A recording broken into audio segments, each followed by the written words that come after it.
Halo teman-teman, perkenalkan saya Melinda Wori dari D3 Keperawatan tingkat 3B. Pada saat ini saya akan menjelaskan tentang yang pertama, anatomi fisiologi sistem kardiovaskuler, yang kedua, sistem respirasi, yang ketiga, sistem pencernaan atau gastrointestinal, yang keempat, sistem neurologi. Baiklah, kita mulai dari yang pertama, yaitu anatomi sistem kardiovaskuler. Anatomi jantung. Jantung adalah sebuah organ yang terdiri dari otot.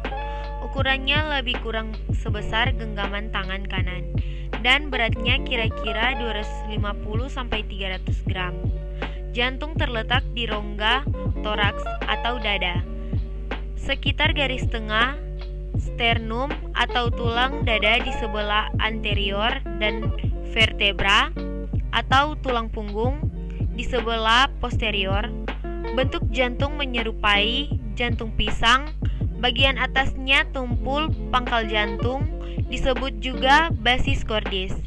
Di sebelah bawah agak runcing yang disebut apex cordis. Apakah itu sistem kardiovaskuler? Sistem kardiovaskuler merupakan suatu sistem organ untuk memindahkan zat dalam kurung nutrien seperti asam amino dan elektrolit, hormon, sel darah, dan lain-lain dari dan menuju sel-sel tubuh manusia.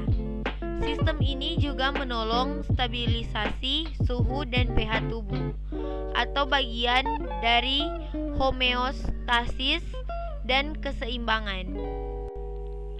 Selanjutnya, sistem kardiovaskuler terdiri dari apa saja? Sistem kardiovaskuler terdiri dari yang pertama, jantung, pembuluh darah, dan saluran limfe. Jantung adalah pompa berotot di dalam dada yang bekerja terus-menerus tanpa henti memompa darah ke seluruh tubuh. Jantung dibagi menjadi separuh kanan dan kiri dan memiliki 4 bilik atau ruang, bilik bagian atas dan bawah di kedua belahannya. Selanjutnya, bilik-bilik atas atria atau atrium tunggal menerima darah yang kembali ke jantung dan memindahkannya ke bilik-bilik bawah. Sedangkan ventrikel yang memompa darah dari jantung. Kedua belahan jantung dipisahkan oleh septum yang mencegah pencampuran darah dari kedua sisi jantung. Pemisahan ini sangat penting karena separuh kanan jantung menerima dan memompa darah beroksigen rendah, sementara sisi kiri jantung menerima dan memompa darah beroksigen tinggi. Selanjutnya, darah adalah cairan jaringan tubuh yang berfungsi utamanya adalah mengangkut oksigen yang diperlukan oleh sel-sel di seluruh tubuh. Darah juga menyuplai jaringan tubuh dengan nutrisi, mengangkut zat-zat sisa metabolisme, dan mengandung berbagai bahan penyusun sistem imun yang bertujuan mempertahankan tubuh dari berbagai penyakit. Hormon-hormon dari sistem endokrin juga diedarkan melalui darah. Darah berwarna merah antara merah terang apabila kaya oksigen sampai merah tua apabila kekurangan oksigen. Warna merah pada darah disebabkan oleh hemoglobin, protein pernapasan yang mengandung besi dalam bentuk heme yang merupakan tempat terikatnya molekul-molekul oksigen. Sekarang kita masuk yang kedua, sistem pernapasan manusia. Pengertian sistem pernapasan manusia. Pernapasan adalah proses pertukaran gas yang berasal dari makhluk hidup dengan gas yang ada di lingkungannya. Pernapasan pada manusia tidak terjadi secara langsung. Artinya, udara tidak berdifusi langsung masuk ke dalam sel tubuh melalui permukaan kulit. Udara masuk ke dalam tubuh melalui saluran pernapasan. Pernapasan pada manusia dilakukan melalui alat respirasi yang terdiri dari hidung, faring atau tekak, laring atau pangkal tenggorokan, trakea atau batang tenggorokan, bronkus atau cabang batang tenggorokan. Selanjutnya pertama hidung. Hidung merupakan bagian paling atas dari alat pernapasan dan merupakan alat pernapasan paling awal yang dilalui udara. Di hidung terdapat saraf-saraf penciuman. Lubang hidung terbagi menjadi dua, yaitu sebelah kanan dan kiri, yang dibatasi oleh sekat hidung. Rongga hidung berhubungan dengan rongga mulut. Rongga hidung memiliki 3 fungsi utama, yaitu menghangatkan udara, melembabkan udara, dan menyaring udara. Di dalam rongga hidung terdapat rambut-rambut halus dan selaput lendir yang berfungsi untuk menyaring udara yang masuk. Selanjutnya, faring atau tekap. Faring merupakan tempat terjadinya persimpangan antara saluran pernapasan dengan saluran pencernaan. Pada bagian ini terdapat klep atau epiglotis yang bertugas mengatur pergantian perjalanan udara, pernapasan, dan makanan pada persimpangan tersebut. Selanjutnya, laring atau pangkal tenggorokan. Laring terdiri dari lempengan-lempengan tulang rawan. Bagian dalam dindingnya digerakkan oleh otot untuk menutup serta membuka glotis. Glotis adalah lubang mirip celah yang menghubungkan faring dan trakea. Pangkal tenggorokan dapat ditutup oleh katup pangkal tenggorokan atau epiglotis. Pada waktu menelan makanan, epiglotis melipat ke bawah menutupi laring sehingga makanan tidak dapat masuk dalam laring. Sementara itu, ketika bernapas, epiglotis akan membuka. Pada pangkal tenggorokan terdapat selaput suara atau lebih dikenal dengan pita suara. Selaput suara ini akan bergetar jika ada udara yang melaluinya, misalkan pada saat kita sedang berbicara. Lanjut, trakea atau batang tenggorokan. Trakea tersusun dari cincin tulang rawan yang terletak di depan kerongkongan dan berbentuk pipa. Bagian dalam trakea licin dilapisi oleh selaput lendir dan mempunyai lapisan yang terdiri dari sel-sel bersilia. Lapisan bersilia ini berfungsi untuk menahan debu atau kotoran dalam udara agar tidak masuk ke dalam paru-paru. Lanjut, bronkus atau cabang batang tenggorokan. Bronkus merupakan bagian yang menghubungkan paru-paru dengan trakea. Bronkus terdapat di paru-paru kanan dan kiri. Setiap bronkus terdiri dari lempengan tulang rawan dan dindingnya terdiri dari otot halus. Bronkus bercabang-cabang lagi yang disebut bronkiolus. Dinding bronkiolus tipis dan tidak bertulang rawan. Mekanisme pernapasan. Proses pernapasan pada manusia dapat terjadi secara sadar maupun secara tidak sadar. Pernapasan secara sadar terjadi ketika melakukan pengaturan-pengaturan saat bernapas. Pernapasan secara tidak sadar yaitu pernapasan yang dilakukan secara otomatis dan dikendalikan oleh saraf otak, misalnya pernapasan yang terjadi saat kita tidur nyenyak. Dalam pernapasan selalu terjadi 2 siklus, yaitu inspirasi menghirup udara dan ekspirasi menghembuskan udara. Berdasarkan cara yang melakukan inspirasi dan ekspirasi serta tempat terjadinya, manusia dapat melakukan 2 mekanisme pernapasan, yaitu pernapasan dada dan pernapasan perut. Pernapasan dada disebut juga pernapasan tulang rusuk. 1. Fase inspirasi. Fase ini berupa berkontraksinya otot antar tulang rusuk sehingga rongga dada membesar.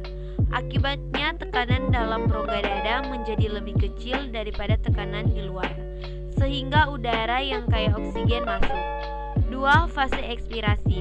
Fase ini merupakan fase relaksasi atau kembalinya otot antar tulang rusuk ke posisi semula, yang diikuti oleh turunnya tulang rusuk hingga rongga dada menjadi kecil. Sebagai akibatnya, tekanan di dalam rongga dada menjadi lebih besar daripada tekanan luar, sehingga udara dalam rongga dada yang kaya karbon dioksida keluar. Lanjut, kelainan dan penyakit pada sistem pernapasan manusia. Beberapa kelainan dan penyakit pada sistem pernapasan manusia antara lain sebagai berikut. Faringitis. Faringitis merupakan peradangan pada faring sehingga timbul rasa nyeri pada waktu menelan makanan ataupun kerongkongan terasa kering. Gangguan ini disebabkan oleh infeksi bakteri atau virus dan dapat juga disebabkan terlalu banyak merokok. Pneumonia. Pneumonia adalah peradangan paru-paru di mana alveolus biasanya berisi cairan dan eritrosit yang berlebihan. Jenis pneumonia yang umumnya adalah pneumonia bakteri. Penyakit ini dimulai dengan infeksi dalam alveolus, yaitu membran paru-paru yang mengalami peradangan dan berlubang-lubang sehingga cairan dan eritrosit masuk ke dalam alveolus. Dengan demikian, alveolus terinfeksi oleh cairan dan eritrosit. Infeksi disebarkan oleh bakteri dari satu alveolus ke alveolus yang lain, hingga dapat meluas ke seluruh lobus bahkan seluruh paru-paru. Selanjutnya, emfisema paru-paru adalah jumlah udara yang berlebihan di dalam paru-paru. Bila orang membicarakan emfisema paru-paru kronik, umumnya yang dimaksud adalah suatu kerusakan paru-paru kompleks yang disebabkan menghisap tembakau. Emfisema paru-paru disebabkan oleh infeksi kronik karena rokok atau bahan-bahan lain yang mengiritasi bronkus dengan serius sehingga mengacaukan mekanisme pertahanan normal saluran pernapasan. Infeksi akibat kelebihan mukus karena peradangan dan edema epitel bronkiolus, gangguan saluran pernapasan sehingga menyebabkan kesukaran ekspirasi dan udara yang tertangkap dalam alveolus menyebabkan alveolus menjadi regang. Asma. Asma ditandai dengan kontraksi yang kaku dari bronkiolus yang menyebabkan kesukaran bernapas. Asma biasanya disebabkan oleh hipersensitivitas bronkiolus, disebut asma bronkiale, terhadap benda-benda asing di udara. Pada penderita di bawah usia 30 tahun, asma kira-kira 70% disebabkan oleh hipersensitivitas alergi, terutama hipersensitivitas terhadap tumbuhan. Pada penderita yang lebih tua, kira-kira 70% asma disebabkan karena alergi pada bahan kimia dan kabut atau debu. Asfiksi. Asfiksi adalah gangguan dalam pengangkutan oksigen ke jaringan yang disebabkan terganggunya fungsi paru-paru, pembuluh darah, ataupun jaringan tubuh. Misalnya alveolus yang terisi air karena seorang tenggelam. Gangguan yang lain adalah keracunan karbon dioksida yang disebabkan karena hemoglobin lebih mengikat karbon monoksida sehingga pengangkutan oksigen dalam darah berkurang. Selanjutnya yang terakhir, kanker paru-paru. Kanker paru-paru adalah pertumbuhan sel kanker yang tidak terkendali dalam jaringan paru-paru yang dapat disebabkan oleh sejumlah karsinogen lingkungan terutama asap rokok. Kanker paru-paru mempengaruhi pertukaran gas di paru-paru. Kanker paru-paru dapat menjalar ke seluruh tubuh. Kanker paru-paru sangat berhubungan dengan aktivitas yang sering merokok. Perokok pasif juga dapat menderita kanker paru-paru. Penyebab lain yang dapat menimbulkan kanker paru-paru adalah penderita menghirup debu asbes, radiasionasi, produk petroleum, dan kromium. Sekarang kita masuk pada penjelasan yang ketiga, sistem pencernaan manusia. Sistem pencernaan merupakan sistem yang memproses mengubah makanan dan menyerap sari makanan yang berupa nutrisi-nutrisi yang dibutuhkan oleh tubuh. Sistem pencernaan juga akan memecah molekul makanan yang kompleks menjadi molekul yang sederhana dengan bantuan enzim sehingga mudah dicerna oleh tubuh. Proses pencernaan merupakan suatu proses yang melibatkan organ-organ pencernaan dan kelenjar-kelenjar pencernaan. Berdasarkan prosesnya, pencernaan makanan dapat dibedakan menjadi dua macam seperti satu, proses mekanisme yaitu pengunyahan oleh gigi dan dibantu lidah serta peremasan yang telah di lambung. Dua, proses kimiawi yaitu pelarutan dan pemecahan makanan oleh enzim-enzim pencernaan dengan mengubah makanan yang bermolekul besar menjadi molekul yang berukuran kecil. Makanan mengalami proses pencernaan sejak makanan berada di dalam mulut hingga proses pengeluaran sisa-sisa makanan hasil pencernaan. Adapun proses pencernaan makanan meliputi hal-hal berikut. Yang pertama, digestif, pemasukan makanan ke dalam tubuh melalui mulut. Yang kedua, mastikasi, proses mengunyah makanan oleh gigi. Yang ketiga, delustisi, proses menelan makanan di kerongkongan. Yang keempat, digesti, pengubahan makanan menjadi molekul yang lebih sederhana dengan bantuan enzim terdapat di lambung. Yang kelima, absorpsi, proses penyerapan terjadi di usus halus. Yang keenam, defekasi, pengeluaran sisa makanan yang sudah tidak berguna untuk tubuh melalui anus. Proses pencernaan. 1. Mulut. Di dalam mulut terdapat beberapa alat yang berperan dalam proses pencernaan yaitu gigi, lidah, dan kelenjar ludah atau glandula salivales. Barisan gigi melumat dan menghancurkan makanan. Air ludah atau safila membantu melunakkannya.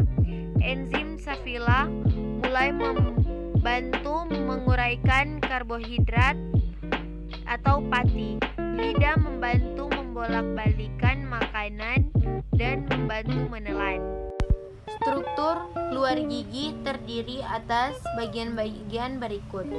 Mahkota gigi merupakan bagian yang tampak dari luar. Akar gigi merupakan bagian gigi yang tertanam di dalam rahang.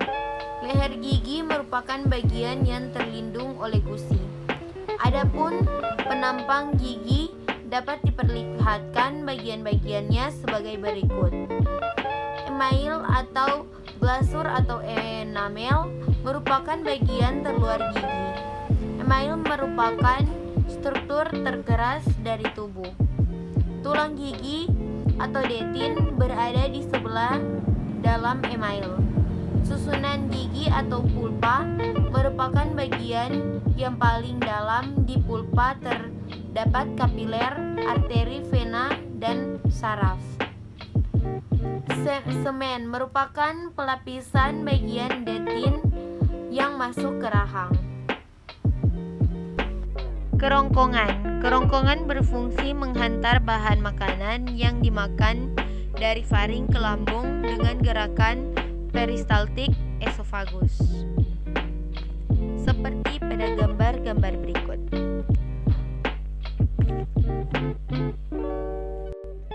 Lambung. Lambung atau perut besar berbentuk kantong terletak di rongga perut sebelah kiri atas. Lambung terbagi menjadi 3, kardia, fundus, filorus. Lambung berfungsi mencerna makanan dengan gerakan otot lambung hingga menjadi bubur kim. Fungsi lambung. Fungsi lambung sebagai berikut. Menyimpan makanan sampai makanan tersebut sedikit demi sedikit dicerna dan bergerak saluran cerna. Memecah makanan menjadi halus dan mencampurnya dengan getah lambung dan lain-lain. Usus halus. Usus halus merupakan saluran berkelok-kelok yang panjangnya sekitar 6-8 meter, lebar 25 mm dengan banyak lipatan yang disebut fili atau jonjot-jonjot usus. Usus besar. Usus besar terdiri dari usus besar naik, usus besar mendatar, usus besar turun. Fungsi usus besar: mengatur kadar air pada sisa makanan, melepaskan garam yang berlebihan dalam darah, membusukkan makanan dengan bantuan bakteri E. coli. Bagian akhir dari pencernaan adalah bagian yang menggelembung yang disebut rektum. Kontraksi rektum dapat menyebabkan defekasi sehingga zat sisa dapat dikeluarkan melalui anus. Baiklah teman-teman, ini adalah penjelasan yang terakhir, yaitu sistem saraf atau yang kita sebut neurologi. Sistem saraf merupakan salah satu sistem koordinasi yang bertugas untuk menyampaikan rangsangan dari reseptor untuk dideteksi dan direspon oleh tubuh. Untuk dapat menanggapi suatu rangsangan, ada 3 komponen yang harus dimiliki oleh sistem saraf, di antara lain yaitu reseptor, pengataran, impuls, efektor. Bagian-bagian sel saraf yang seperti kita lihat pada gambar di sini. Klasifikasi sel saraf berdasarkan fungsi. Yang pertama, neuron sensorik, yang kedua neuron motorik, dan yang ketiga neuron interneuron. Berdasarkan struktur, yang pertama neuron multipolar, yang kedua neuron bipolar, dan yang ketiga neuron unipolar. Neuron sensorik atau aferens. Berikut adalah gambaran dari neuron sensorik. Selanjutnya, sel saraf sensorik adalah sel saraf yang mempunyai fungsi menerima rangsangan yang datang kepada tubuh atau panca indera, dirubah menjadi impuls atau rangsangan saraf, dan meneruskannya ke otak. Sistem neuron motorik adalah sistem saraf yang mempunyai fungsi untuk membawa impuls saraf dari pusat saraf atau otak dan sumsum tulang belakang menuju otot. Neuron motorik seperti yang kita lihat pada gambar berikut ini. Neuron interneuron. Sistem neuron interneuron banyak ditemukan di otak dan sumsum tulang belakang. Neuron ini menghubungkan neuron sensorik dan neuron motorik atau menyampaikan informasi ke seluruh interneuron lainnya. Neuron multipolar, yaitu sel saraf yang memiliki badan sel dengan banyak juluran dendrit dan 1 juluran akson. Neuron bipolar, yaitu sel saraf yang badan selnya memiliki 2 juluran dendrit dan akson. Neuron unipolar, yaitu sel saraf yang hanya memiliki 1 juluran badan sel yang bercabang menjadi dendrit dan akson. Sistem saraf tak sadar disebut juga saraf otonom, adalah sistem saraf yang bekerja tanpa diperintah oleh sistem saraf pusat dan terletak khusus pada sumsum tulang belakang.